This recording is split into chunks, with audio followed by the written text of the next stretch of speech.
ব্যক্তির ফটো তোলা বা ভিডিও কলে প্রবাসী আত্মীয়স্বজনকে দেখানো যায় যাবে কিনা। বাথরুমে থাকা অবস্থায় কোনো বিষয় নিয়ে চিন্তা ভাবনা করা কি অপছন্দনীয়? পরিহিত কাপড় দিয়ে মুখ মুছলে নাকি দারিদ্র আসে, এটা কতটুকু সত্যি? বাইরে সাধারণত হিজাব পরে, এরকম অনেক মেয়েরাও বাসায় হাফ হাতা গেঞ্জি পরেন, কেউ উপরে ওড়না পরেন, অনেকে পরেন না। মাহরামদের সামনে গেঞ্জি পরা জায়েজ হবে কিনা? মাহরামদের সামনে পর্দা পরিধি কতটুকু? চলুন তাহলে আর বিলম্ব না করে যে সমস্ত প্রশ্ন ইতিমধ্যে আমাদের কাছে চলে আসছে সে প্রশ্নগুলোর উত্তর আমরা দিতে শুরু করি। মোহাম্মদ সাইফুল্লাহ, আপনি লিখেছেন, বাথরুমে থাকা অবস্থায় কোনো বিষয় নিয়ে চিন্তা ভাবনা করা কি অপছন্দনীয়?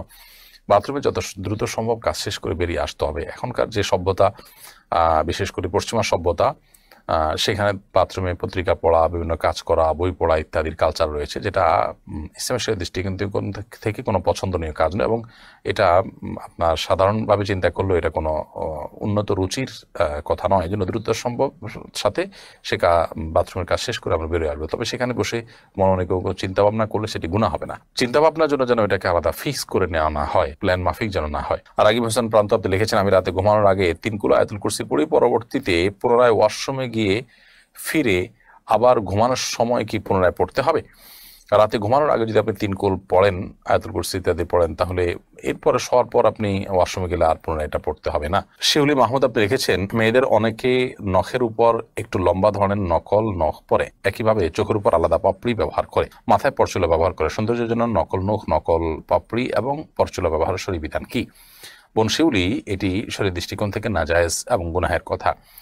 কারণ প্রথমত এতে এক ধরনের চালাকি এবং প্রতারণার আশ্রয় নেওয়া হয়, নিজের যা নাই সেটা প্রকাশ করা হয় এবং মানুষের চোখে ধুলি দেওয়ার চেষ্টা করা হয়।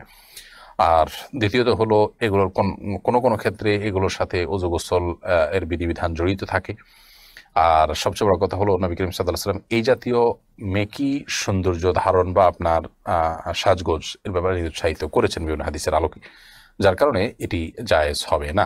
সাদিয়া বিনতু শিহাব এআইডি থেকে আপনি লিখেছেন, পরিহিত কাপড় দিয়ে মুখ মুছলে নাকি দারিদ্র আসে, এটা কতটুকু সত্যি?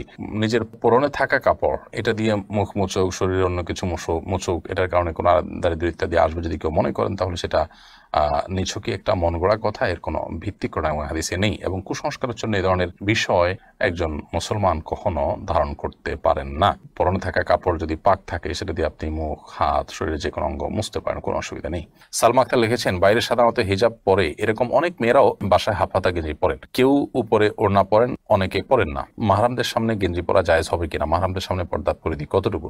মাহরামদের সামনে যদি কেউ গেঞ্জি পরে চলেন, তো আক্ষরিক অর্থে পর্দা হয়ে গেল, এটি শালীন পোশাকের অন্তর্ভুক্ত নয়। কারণ শরীরের অন্য অঙ্গ প্রত্যঙ্গ যেগুলো ফুটে উঠবে সেগুলো নানাবিধ ফিতনার কারণ হবে, যার কারণে এখানে এটি করা উচিত নয়। দ্বিতীয়ত, মুসলিম মেয়েদের যে শালীন সুন্দর পোশাক এবং পোশাক পরিচ্ছদের যে নীতিমালা রয়েছে, সেটা আমাদের অনুসরণ করা উচিত।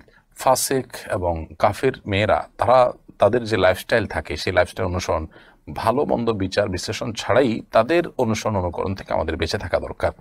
সেই জায়গা থেকে মুসলিম নারীরা একান্ত ঘরোয়া পরিবেশেও এই ধরনের পোশাক আশাক, বিশেষ করে মাহরাম ছেলে, আপনার বাবা, ভাই, তাদের সামনে পরা থেকে বিরত থাকা উচিত। আর যদি পরে না একান্তে, তাহলে সেগুলোর উপরে অন্য কোনো কাপড় চোপড় পরা উচিত। হ্যাঁ, স্বামী আছেন একান্তে বা অন্য কোনো লোক নাই, তখন তিনি পড়তে পারেন। তারপরও যে ফাসেক এবং কাফের মেয়েদের সাথে সাদৃশ্য গ্রহণ থেকে যথাসম্ভব বিরত থাকা উচিত। কারণ আমরা জানি নবী সাল্লাল্লাহু আলাইহি ওয়াসাল্লাম সেই প্রসিদ্ধ হাদিস, মান তাশাব্বাহা বিকওমিন ফাহুয়া মিনহুম, যে ব্যক্তি কোনো জাতির সাদৃশ্য গ্রহণ করে সে তাদের অন্তর্ভুক্ত হয়। মোহাম্মদ ইয়াহিয়া আহমদ কিবরিয়া, আপনি লিখেছেন, মৃত ব্যক্তির ফটো তোলা বা ভিডিও কলে প্রবাসী আত্মীয়স্বজনকে দেখানো যায় যাবে কিনা? ভিডিও করে দেখালেন, সেটি জায়েজ আছে, এটা লাইভ দেখানোর মতো, সেটা জায়েজ আছে। তবে ছবি তোলা থেকে যথাসম্ভব অ্যাভয়েড করা উচিত, কারণ এটা কল্যাণের কোনো দিক নেই। অনেক সময় মানুষের মৃত্যুর পর বিকৃতি ঘটে ইত্যাদি ইত্যাদি, আর এগুলো স্থায়ীভাবে থেকে যায়, নানা রকম ঝামেলার পথ উন্মুক্ত করে। ছবি তোলা যারা জায়েজ বলেন, তারাও প্রয়োজন ছাড়া, একান্ত প্রয়োজন ছাড়া ছবি তোলাকে অনুচিত এবং উত্তম কাজ